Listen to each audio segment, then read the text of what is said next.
A teacher can give us the practices, but we have to really marinate in those and then eventually trust our own intuition. The practices help us trust our intuition. And once we begin to trust them, we can really allow the wisdom that is in the practices themselves to move through us. So it's no longer us just rehearsing it, we're living it. Hello, everybody, and welcome to another episode of Witchy Wellness Radio. Again, I'm your host, Lauren, and this is a show you learn how your body and emotions are not in the way, they're actually leading the way. And today we are talking with Lynsie McKeown. We're talking about how to heal, transform, and thrive. That is her motto. I love it. It's so beautiful. But more on Lynsie, she is a leader in empowering women to awaken their full feminine capacities, so they can unravel the knots that keep them tied to unhealthy standards of beauty, success, wealth, and health. Through her signature Heal, Transform, and Thrive process, she guides women to reshape their perspectives, unlock their personal power, and embolden their presence with purpose. More on her in a few minutes. But welcome to the show, Lynsie. It was so wonderful to have you on. I'm so excited to dive into all things feminine, mindfulness, yoga, healing, transform. It's very Witchy Wellness Radio appropriate today.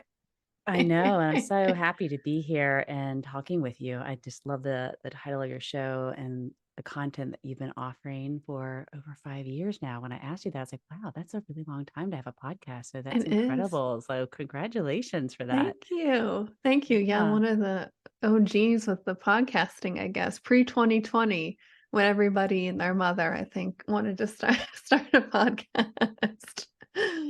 Yeah, but you Uh, listen to that calling and it's so easy yeah, to be deterred because, oh, everyone else is doing it. But, sometimes we have to just yeah. tune out all that noise and be like, what is my heart telling me to do? And Mm. follow that and not worry about all the busyness as everyone else is what they're saying, what they're doing, all their opinions, and just like that doesn't matter. It doesn't matter in the end. What matters is what my heart is telling me to do. Ooh. Well, we can just hit stop on the record right now because I think that's Just wrapped that's it up. There you amazing. go. Shortest Woo! interview ever. Shortest interview. We were talking earlier off air, like, well, how long do we want to go? Because sometimes we got hour plus episodes, and I'm like, oh, it's fluid here on Witchy Wellness Radio, but directed to the point. Like it. Which is so unlike me because Yeah. if I have my partner, teases me that I should have this shirt that says just wait for it because I'll go. Like you ask me a question, some simple question, and then I'll go. And then all of a sudden I'll wrap around all the way back around and tie it off with a really beautiful bow. Well, I But think but you gotta wait for you it. gotta wait for it. You gotta wait for the beat to drop or the mic to drop. So preparing for your mic to drop, um, listening to your heart too, right? I would love to hear your story, being able to help other women heal and transform and unapologetically thrive. And I'm sure there's your own heroine's journey that led you to be able to hold space for other women to do that. I would love to hear your own, I know, ongoing journey. Mhm. Oh, it's absolutely ongoing, and it's, I've told my story, like the some of the most profound things that have happened to me to set me on to a trajectory of yoga and mindfulness many times before, but I'm feeling into it, and like I don't feel like that's really where I want to begin today because I'm a little tired of my story, to be quite honest with you.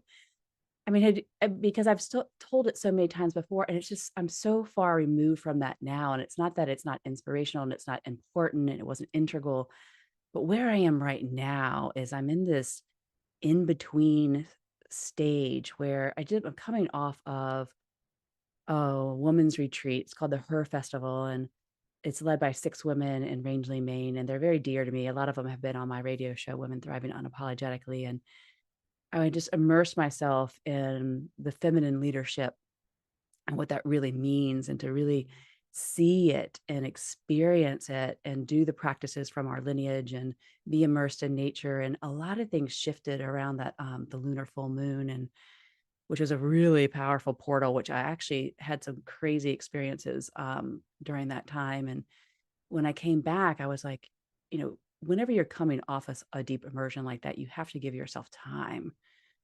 We want to know the answers, like, what did that mean? Oh, I think it means this, but you really have to marinate in it because it unfolds and it's been unfolding for weeks now. And I'm realizing that, oh, here I am again. I'm having another freaking initiation, and I'm realizing things have to shift. And I've been feeling that there has to be a shift in some way. So I feel like I'm right in the middle of another epic moment in my heroine's journey where I'm like, you know what? I'm going to take everything off the plate again. And I'm just going to set it aside. And for me in this moment, I'm feeling this need to really set my ego aside, to no longer be center stage. Because when we're a heroine or a hero, we're center stage. And we really want, and our culture tells us to make it all about me, me, me, me, me. It's the movie of me. I am, Krishna Das talks about this, how you're the movie of me. You're the star, you're the supporting actors, you're the director, you're the producer, you're everything.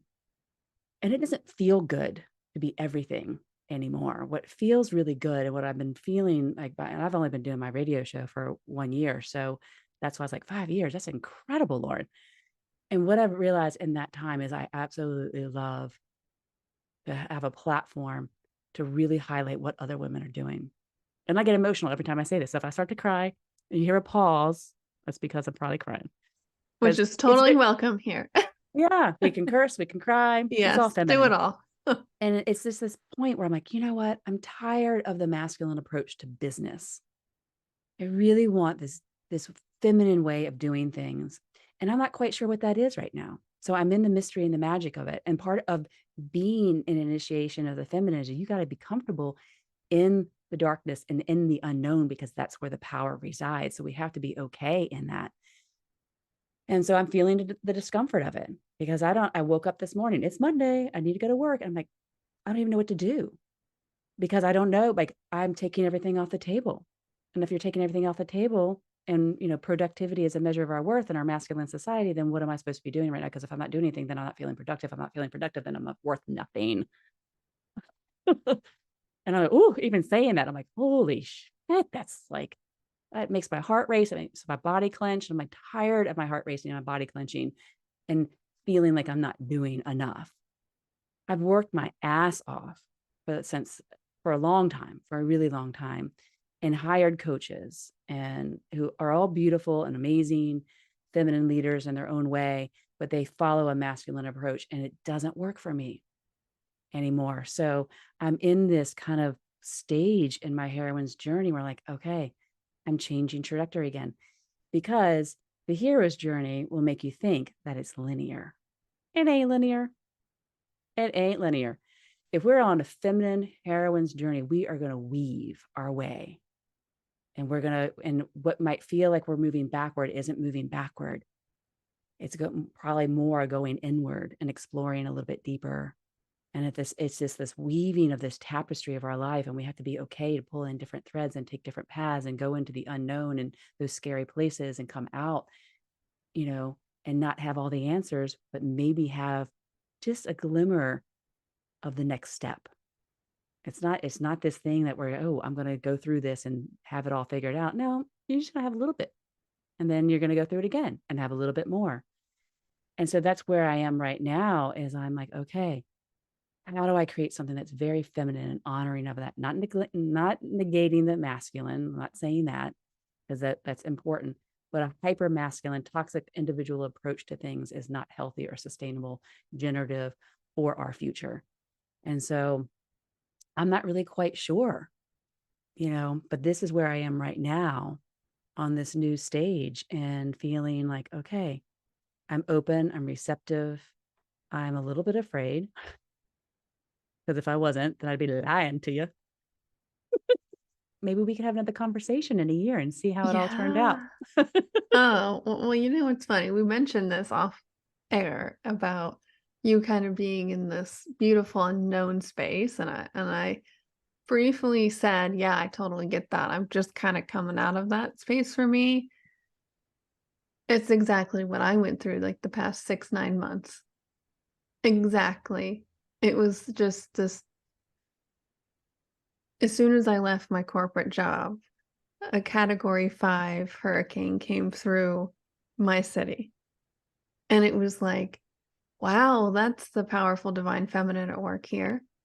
Okay, cleaning out the old, this is this unknown, this destruction of it all, and I throughout the last few months, I had to keep going inward because I realized I was still stuck in that masculine way of doing things, and I thank my body, I thank this part of me for not allowing me. I manifested, getting really sick for the first time in how long, which I know was a physical upgrade for my body. All of these things, hurricane, forcing me to tune inward and to look at this in a different way in the amount of self-judgment that came up with not being productive.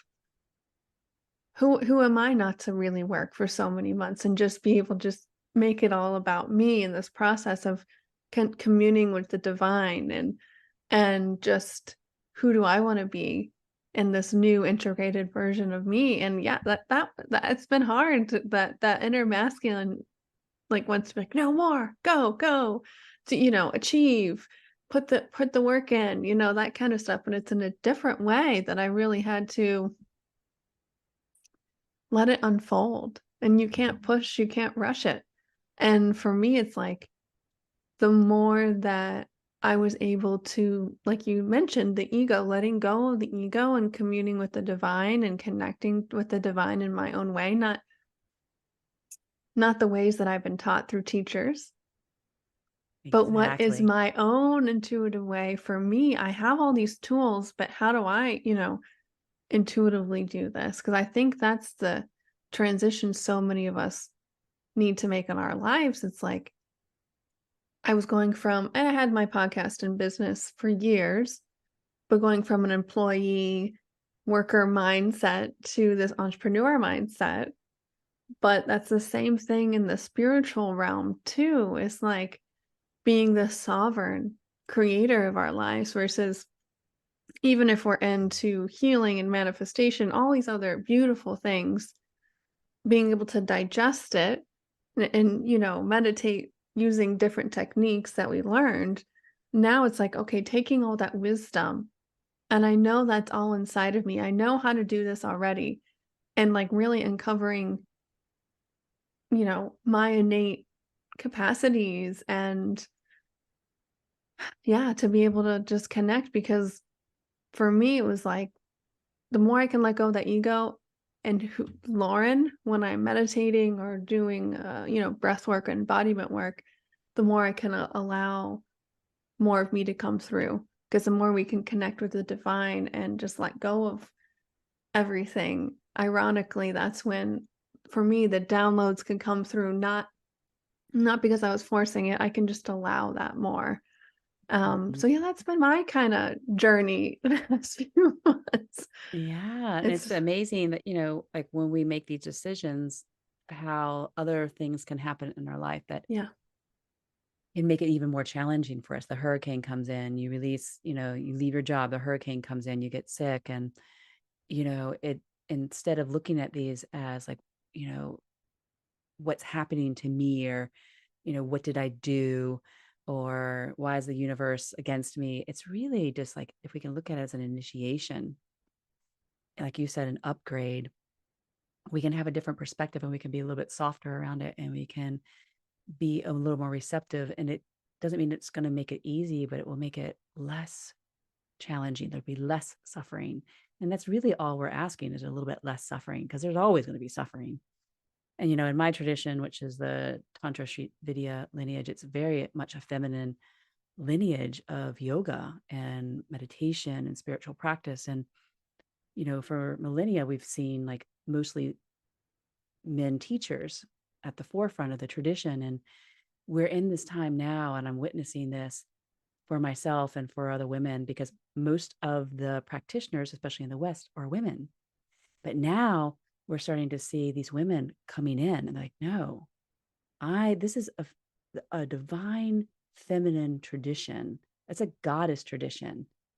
And they're stepping into their full power and presence and their leadership and starting to carry the tradition forward and allowing it to move through them in a very feminine way. Like we're, for example, Stephanie G. Barea, was on my radio show and part of the same tradition.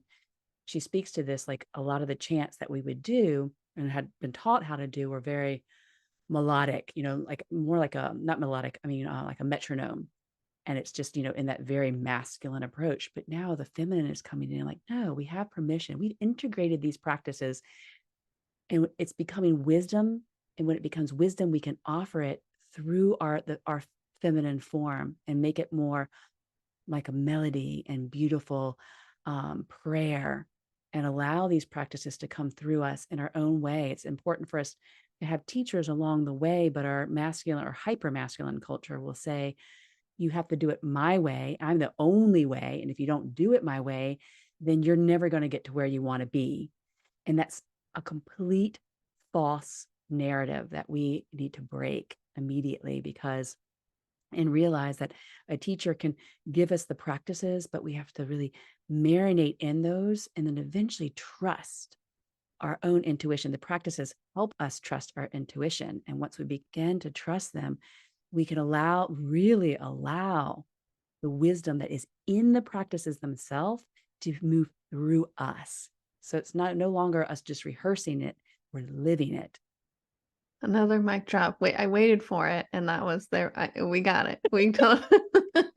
Like she told me to wait for it. I'm waiting for it. We I'm did. waiting for it. I would love to kind of start I mean, we already talking about the feminine, but I know you have a little bit different take on the divine feminine. And that's just kind of naturally coming up. So I would love to hear what your perspective is on the divine feminine. And this is not unique. You'll hear other people talk about that. Betty Kovacs talks about it. Other wisdom keepers. But for me, the way that she's moving through me right now, first of all, she started to come in a few years back and really, in a powerful way, opening my eyes to the tradition that I was in. I wasn't really recognizing it as a divine feminine tradition. And it took me, I felt like it just kind of hit me over the head, like, well, duh, why wasn't I getting that? And then when I started to open up to that, then what started to come through are some of the goddess archetypes from the Tantra tradition. And I started to get these strong downloads that I was meant to create something around that and share this wisdom. And I'm like, well, who am I to do that? I haven't studied for 15, 20 years on this. Who am I? Like, but again, it's that like, okay, I'm getting a very clear message. I understand what the clear messaging is in my body.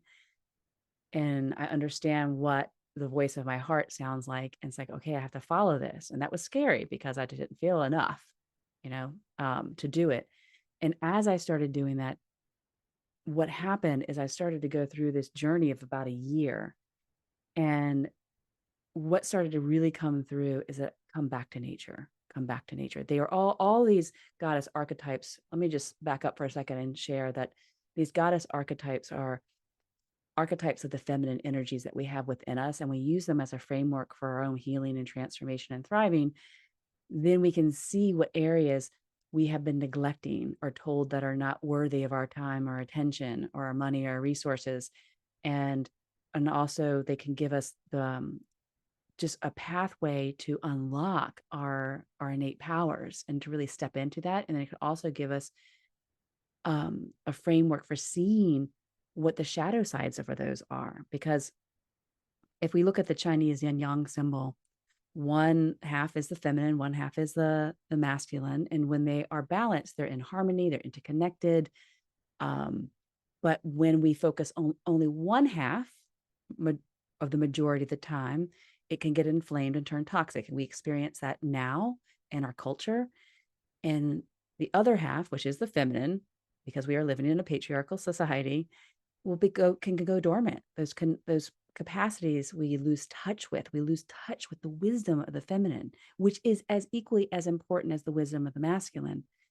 So when we start to bring in and awaken the feminine aspects, we start to come online and alive again. And so with this divine feminine and following the goddess archetypes, because I do the practices as I'm teaching them. I don't sit on, up in a pulpit or on stage and say, do this. I'm doing it with the ladies that I lead. I'm doing the practices with them. And because every time I do them, something new information comes in. And so it's a very shared community. And what I was noticing, what was coming in for me is that, oh, it's always coming back to get in nature more, get in nature more, get in nature more, because I had spent so many years trying to do the masculine approach and sitting behind my computer, doing all the things and never letting myself have any time or space for play or to be in nature because I had too many things to do. Because as an entrepreneur, how many things do you have to do? Oh my God, it is insane. And I was like, oh, I can't go do this until I get this done. Well, it never got done. And what happened is I started to become more depleted and undernourished. And so what I was coming through for me over and over again is get out in nature, because the divine feminine is nature. And so when we can reconnect to nature, what we're doing is we're reconnecting to the wisdom that is in our bones and our DNA. Whether or not you are big into hiking or immersing yourself in nature, there are ways that you can connect to nature, because everyone that's listening, guess what? You are nature. And my friend Sarah Hutchinson says that she calls it being denatured. Like we are separate from nature, but when we forget who we are when we are separate from nature. So when we come back to that, we can be very deeply nourished. And we think about this. Look at the chakra systems. The root chakra is the first chakra, but we're always told, like in a lot of traditions, oh, don't go down there. And we start with like the heart or we're reaching outside of ourselves first. But if we can get rooted, deeply rooted, and we come back to like, okay, the divine feminine. And where's the divine feminine coiled? At the base of the spine. And so we come back to this understanding like, oh, the divine feminine is nature. She is the earth mama. When we put our feet on that or on her, like the body of the earth is the divine mother, and we walk upon her body. We are her at the same time. When we come back to that, we start to awaken those capacities naturally, and we can do other practices to enliven that, to help us ascend and understand things that might be outside of us, but they're always inside of us too. Okay, that was another. I love your expression when I'm talking to you. You're like, okay, I'm waiting. Yeah, I'm like, oh yes, yes. And then Here I here can we see go. your Here we go. eyes shift and you're like, oh yeah, I didn't know how it was going to come around, but you're like, I did it. I did it. And that's divine Well, feminine work too, I think. yeah, and there's so many aspects of the divine feminine. And when one of the goddess archetypes is that we worked with this past year was Kuan Yin, and she's not from the Tantra lineage. She's from the Buddhist tradition. And when we work with her, we talk about how the key to healing the divine feminine or awakening her is self-compassion. It's compassion, not for others. That's a different goddess, but self-compassion is really Kuan Yin. And when we can start to bring in that self-compassion, we're really starting to awaken those aspects of the feminine, because we're no longer judging ourselves or criticizing ourselves or measuring ourselves against a toxic standard of beauty or success. We start to heal the wounds that we've inflicted upon our own bodies and our own minds, but also the wounds that we continuously inflict upon other women by judging them and their bodies. And how dare they? Who are they? Bringing you back to nature for a second, that has helped me so much. And not until I get something done, but okay, as a transition point, a pivot point, I need to break up my day, whether I'm working or not. Just getting outside. For me in Florida, I can go barefoot all year. You probably could most places, but I got to watch out for my fire ants because those guys will get you. But I just walking around the block for me, just that little bit, just immediately gets me back into my body. It's the nature, and when I know I'm fully grounded and rooted in my being, this body, this vessel, the fastest way I can do that is getting outside. There are plenty of other techniques. Breath work for me has helped so much because it's more of an embodiment work, but just getting myself outside, seeing that sunlight, it just brings me back to me, back to being present in myself and this body, and allowing just to feel grounded and present, just to feel the allowing versus the gotta get this next thing done energy, you can Yeah. kinda come back to balance so you're not just so leaning forward into everything and just, "Okay, here we are, right here and now." That's all we need. Yeah. And what I'll add to that is when I go out in nature, Yeah. I'm not listening to a podcast. I'm not, you know, trying to learn, taking a course with me and trying to learn it. I'm not pulling my phone out and taking a picture of everything. I do take pictures, but I no longer go with the purpose of, oh, what's going to be a good reel or what, and because that was just ruining my connection to nature. And I have some people that support me in my business, like, oh, and next time you go for a walk in nature or next time you do your practice, I'm like, no, this is sacred time. And that's the toxic masculine pushing its way into my sacred connection with the feminine. And so I go with the intention of listening and connecting to her. Because if we're out there trying to learn something or listen to a podcast or make it about my exercise, like now I got to run or bike or something to prove that my time here in the woods, I did something. I walk and I listen. I put my feet on the earth. I walk barefoot if I can. I'm still working up some summer feet right now, but and just deeply listen to her because she's very subtle in the way that she speaks to us. But the messages are there. The trees whisper to you. The animals come in. And when you have a particular thought, there can be an animal that suddenly comes in and you're like, and I do preface this with like, don't always try to seek a message in something. Sometimes it's just being with the animal or the experience. And if you do ponder, okay, what does that animal mean? What's the spiritual message of that animal? Sit with what you feel it is in that moment before you rush and to look it up in a book. I mean, it's fine. I look it up in a book, but I sit with it first. Like, okay, what does it mean to me? And then I'll go and be curious what other people have experienced. But not again, not looking outside of myself for someone to tell me. Yeah, 100%. I'm just gonna lead into that too, is like connecting my own divinity with nature and that me time, that communion time. For me, just being in nature is enough, but also listening to it's like being able to build my intuition of where do I want to go? What turns do I want to take? Sometimes I got myself going in circles and then I'll just, and I don't judge it, just allow and listen and listening to my body of, all right, do I want to take a right or a left this block and just feel. And that just that for me, it's always very physical and just being able to build that muscle and most of the time, eventually at some point, I'll end up running into a neighbor or my partner coming home at the exact same time. Just not all the time, and I don't go searching for that, but it's like the times when I'm going around in a circle 3 or 4 times and I'm like, "All right, let's keep going." And I then, the little synchronicities might appear.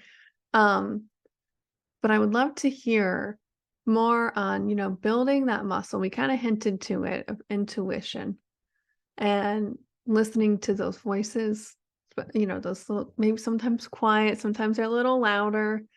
How do we start to really awaken that? Or for me, it's more like I view it as a muscle. It's like learning to listen and trust and allow ourselves. Yeah, and I love what you shared about how you're just feeling into it. You've Yeah. listening to the body's cues, and then you follow that, and you're just leading with curiosity. Yeah. And then see without any expectation or attachment to what will come of it. Oh, if I lead with curiosity, then something is going to happen. And let's look for that. So don't do that. Just lead with curiosity and just feel into your own body. And, our intuition is said to be in different. I don't like to even say where our intuition or our instincts lie in our body. I just want women to feel into it for themselves. And because, the tradition will tell us where to look. And I'm like, okay, well, look within, look within and feel in your own way. Like, what does it feel like to be guided? And that might be a lot for some women right now because it might just be like, oh, you just don't trust it. But where I began with meditation. I didn't begin with yoga. I began with meditation. And and then I moved into yoga and then I moved into really focusing on the breath. The breath is so beautiful. It is so incredibly beautiful. It's just like the fastest tool you have to shift your nervous system and get you out of a stress response because the way the brain works is if you are in stress response, you can't actually reach out into those higher levels of consciousness where or tap into your intuition because you're in your primal brain. And we are in our primal brain almost all the time if you're under any level of stress, and especially if you're under any level of stress for long periods of time. So what you're doing is your brain can only pull from I'm drawing a box with my fingers because you're boxed in to your old way of thinking, and there is no way your brain can get out of that until you move into a state of rest. And the breath could help us get there so quickly. It can shift your nervous system into a state of calm, calm awareness or calmer awareness. And in that state of calmer awareness, your mind can actually expand, and then it can reach out. And when it expands, that's when we can touch upon the intuition and the inner guidance. And the more that we do that, like this is why I always start, in the heal, transform, thrive. I always start with heal, and under heal, guess what we start with first? Rest. And people are like, oh, I don't want to start with rest. I want to start with telling you what I want in my life and why I'm not getting it. Okay, that's fine. But we're going to move to rest because right now, listening to all the things I want. And this is why I'm not, and these are all the things that are happening and the negative spin that's happening. We got to get you rested because you are still in that fight, flight, freeze, or fawn state. And so we got to get you rested. And when you're deeply rested, then you're starting to tap in. You're starting to allow the feminine to start to come back alive a little bit more. And when you can start to do that, you can kind of feel into what that is. Because you haven't if you've been in that fight flight for a long time, you don't even know what it feels like. You think that's normal, and that's not normal. And so when you first start to awaken that and get in a rested state, you're like, oh my God, like this is totally different. And then you have to do it again and you have to do it again and get more deeply rested. And so I always start with rest, and we can rest. Not just sleep is a form of rest, but it's not the only way we can rest. And yoga nidra has been profoundly helpful to me, profoundly helpful because it helps the body, you to break away just for a moment, even if it's for a second. It can be profound when you are no longer identifying with your body or your mind and you're just in an expanded state of awareness where you're like, oh, this is who I really am. I'm not all this stuff on my list and my to-do list and my expectations and my goals. I'm not what my parents told me I am, or the people that raised me, or, media. And so you get to touch that. And when you come back from that state of yoga nidra, you are transformed in some way. It's not, more than likely, it's not going to be a profound awakening. The thing about the divine feminine awakening her, we awaken in small moments.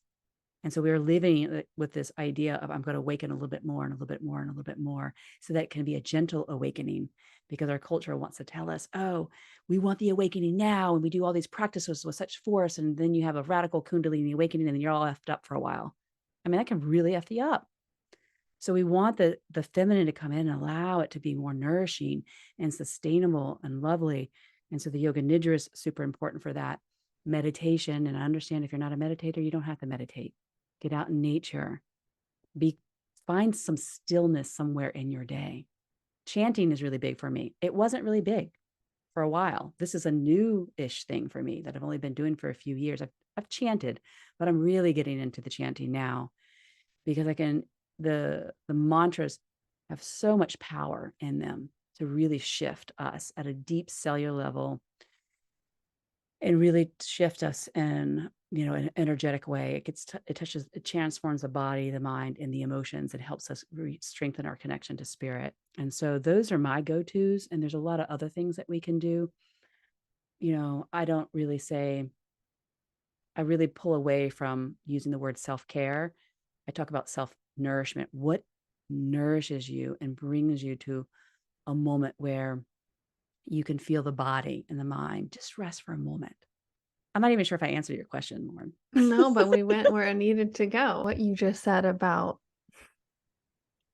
the gentleness of allowing her to awaken, and it's coming through my throat right now. I'm getting a little frog there. Gently. I've had close friends who are still I don't want to say transmuting, but the Kundalini awakening experience was very abrupt and really took them out of life for a while because of it. And because that, I think for some of us, and this was part of my journey, was that masculine seeking of like, I want to have the Kundalini experience. I'm going to go at it in that approach, which is beautiful. But I think with my life too, some of my experiences of awakening that was a little bit jarring, and it held me back from wanting to keep going. And I think balancing both those perspectives and trusting that for me, where I got to in the practice with my energy is trusting that whatever happens is exactly what I can handle, and it's perfectly divinely timed. Because sometimes when that energy really awakens, it's nothing like I've ever experienced, and it can be very big.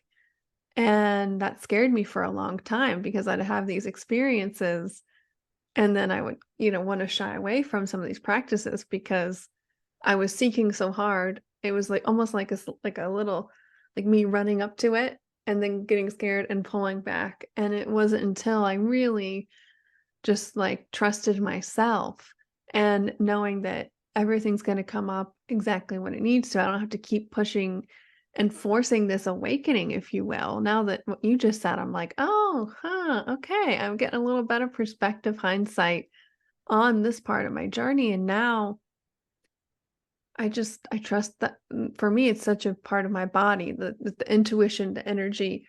I can just trust and allow and open up my energy and just allow whatever needs to come up or down and trust that it's safe.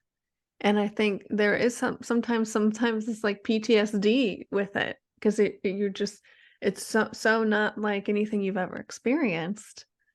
And we don't need to jump into that right away. I think at any change, it's like sustainable, loving, how can we rest a little bit more, that kind of approach versus let's go for the whole big shebang pop right away. So that thank you for sharing that because that just clicked a lot for me. Yeah. Well, thank you Yeah. for sharing your experience because it can be really jarring Yeah. and it doesn't have to be. And I know we all want what we want now, but that's just been something that we've been taught. Mhm. And that's really not in keeping with the wisdom Yeah. of our bodies. It really isn't. And so when we can really bring in the feminine and feel into her intuitive wisdom and then bring in the sacred masculine, like, okay, this is my pace. I talk a lot about honoring your pace. What is your pace? Like, your pace is going to be very different from mine. And for such a long time, I was measuring my pace against my teachers or my colleagues or the coaches that I was bringing in. And, I kind of joke about this sometimes. I was like, always wanted to be the hare. I mean, who doesn't want to be the hare? Of course, there's wisdom with the tortoise, but no, we all freaking want to cross the finish line first. Well, if you're a little bit competitive like I am. So, or a perfectionist or any of those things. But it's when we figure out what our pace is. You can be the hare, you can be the tortoise, you can be like the goldfish. Whatever. It's like, okay, what is my pace? And I'm going to honor that. Because when I honor that, I feel more nourished. As soon as I stop honoring my pace, I start to go into fear mode. I start to compare myself. I start to feel my body. I start to get headaches more. I start to not feed myself very well, both mentally and physically. And I was like, okay, there I am again. But I know what it feels like now. I'm like, okay, there's my sign. Let's pull back. And then I'm always like, gosh, how slow am I? There's the judgment. So then I bring in the self compassion. I was like, okay, it's my pace. It's my pace. And this is the way the divine wants to move through me. Yep, the compassion. I think this is really kind of circling back to the beginning of our conversation of like you said, it's Monday. What do I do? What am I going to do? I don't Mm-hmm. I don't know. So this is a different pace. than what was kind of this old cycle that you were Yeah. in. And now it's about finding a new. It's just a different, I got maybe not a new cycle, just a different part of this ever spiraling journey. I think I'm just waking up to something that was always there Yeah. and I just wasn't ready for it, you know? And then I spent a weekend away with my partner and our best friend, and we were, we were having our witchy, walk in the woods, and we were having this conversation about how, how far behind are we from the divine, because we think we get to a certain point like, oh, we have all this awareness, and then we have all the hindsight, and like, how many times does that happen? So how far ahead of us is the divine just waiting for us? And then we'll quote unquote get there, and then like, oh, she's always ahead of us, she's always guiding us. So it's just this ability to just be like, okay, and one, I'm never going to get there, and two, now I can just relax and be curious and be softer with the way that I approach my life. And it's a constant challenge for me because I'm in a lot of, feeling like I'm starting over, but not really starting over, just shifting directions a little bit. I'm like, okay, what about the money?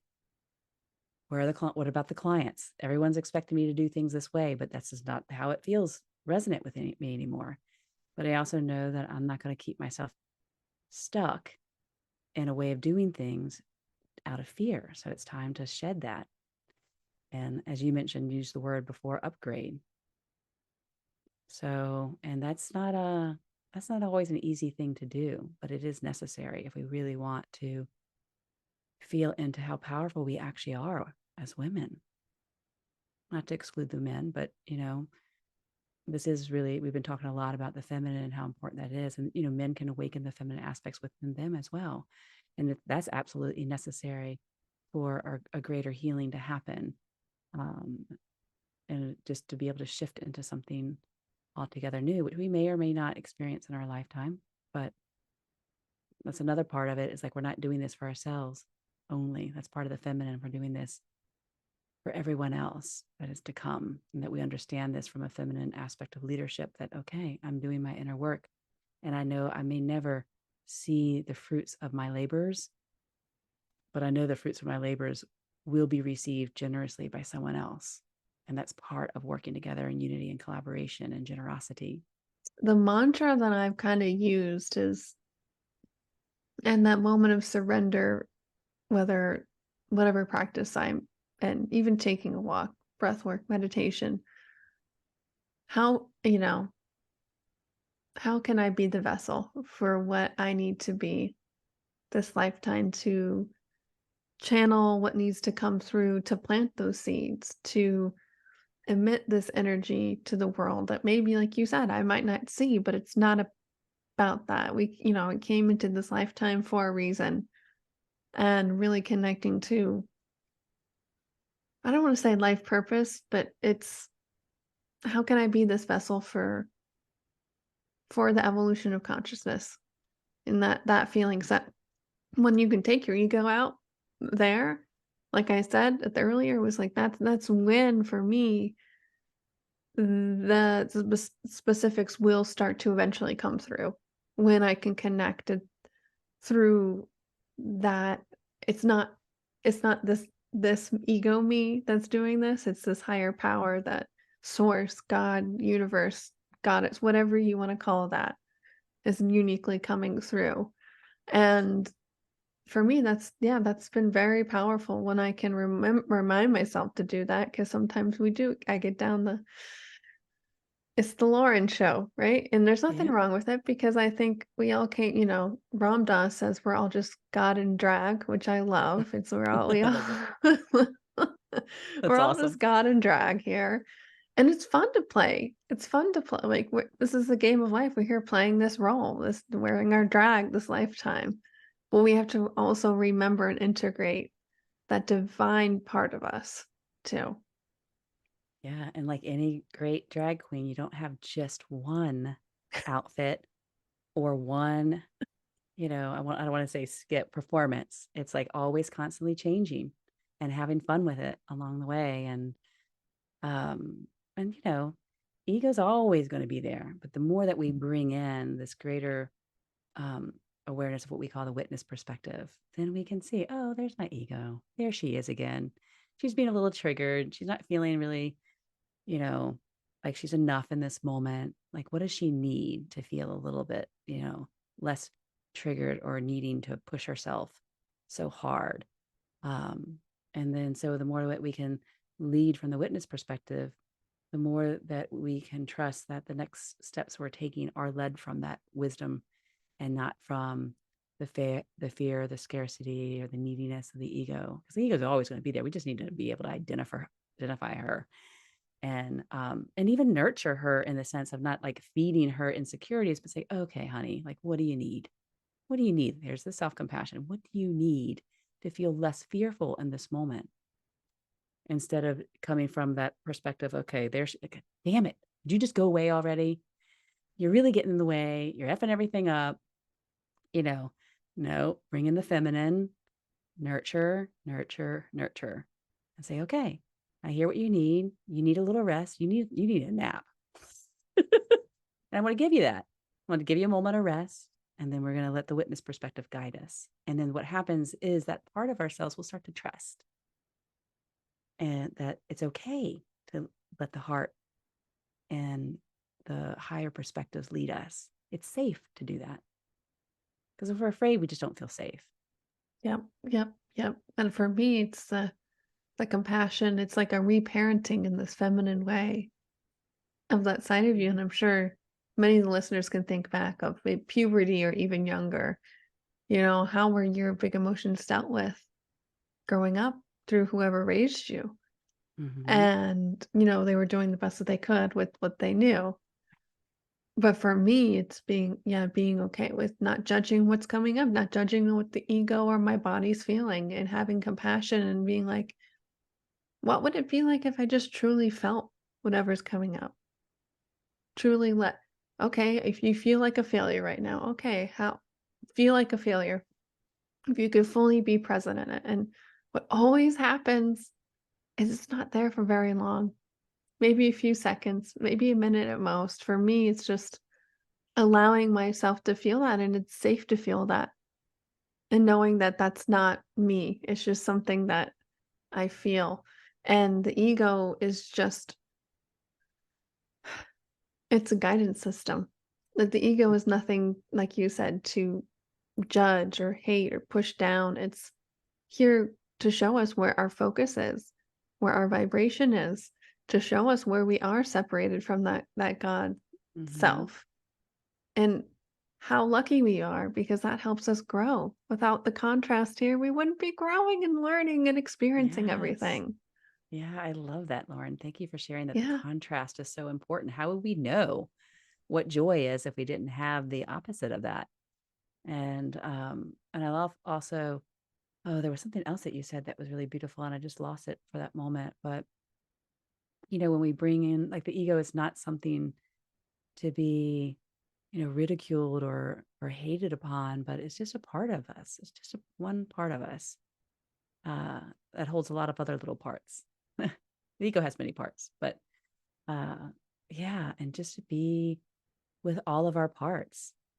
And I just want to kind of circle back to one thing I was saying about the feminine is that when we start to trust the divine feminine and that intuitive power, then we can allow the masculine to come in. The masculine is the doing, like, and then we can allow the masculine to do the things that we need to do. And but from that more that nurturing, grounded, really wise place, and say, okay, I need you now to step in. And the masculine's very protective, and we need, and the thing is with the masculine, when it gets inflamed, that natural uh, desire to protect out of love becomes this turns into power over. And so we want to say, okay, I want that nurturing, loving aspect that's going to protect me, but not override me and force me. into almost something that feels more submissive. Yep. Yep. The balance, because we have both Mhm. men and women Yeah. have feminine and masculine, and it's just being present with ourselves and our own pace, like we said, and Mhm, mhm, yeah, integrating them both. But I feel like this is a good time to start to like wrap things up. mhm. Was there anything Yeah. else you feel called to talk about or wrap up before we start to close it down today? Mm. Well, just to know that we all want to thrive, but thriving is not an end goal or a destination. It's just a way of being. And so, how are we being in this moment? How are we leading? How are we loving in this moment? And that can be an indicator of how well we are thriving. Well, if you listened to the whole episode, you waited for that moment, and beautiful synopsis of this whole podcast. But thank you so much, Thank Lindsay, for you. coming on here and just being present with us, sharing the raw, vulnerable truth, that unfiltered you, which I think, I really do applaud you for coming on. I always ask the heroine's journey question, and you had the courage just to be like, well, this is where I'm at right now. I'm embarking on this new story, and how refreshing and healing it is for all of us. So thank you for sharing that. And because of that and so much more, how may we, the listeners, as a huge act of gratitude, be of service for you in return today? Hmm. What an interesting question. I've never been asked that before. And, the first thing that comes up is like, oh, that wounded place that, oh, women aren't supposed to ask for anything. Let me give a little bit more to you and not take anything. I'm like, okay, wait a second. What? So yeah, I would love to connect with you. I absolutely love it when people email me and say hi because I'm much more receptive to emails, and desire to build a community of women so that we can stay connected, support each other, resource from each other, and know that we're not alone and that there are so many ways we can thrive and so many different paths that we can take to our own healing and transformation. And so you can do that simply by reaching out and sending me an email or Lindsay. What is my email? Oh my goodness, Lynsie McKeown. I don't email myself very often.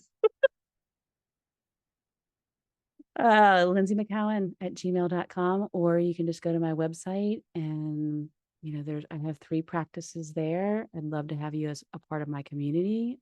So if you sign up for my newsletter, you'll get a breathing practice, a meditation practice, and a yoga nidra practice, which will help you ground and really get connected to your feminine energy. And um, yeah, I just love to hear from you. Beautiful, beautiful. And I'll be in the show notes for you Okay. guys, just a click away.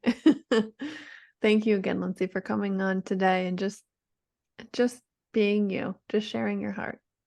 Thank you so much. It's been so much fun to talk to you, and I feel like we could talk for hours. So Yeah. maybe you can come on to my radio show. Oh, we would love that. Stay tuned, everybody. Yeah.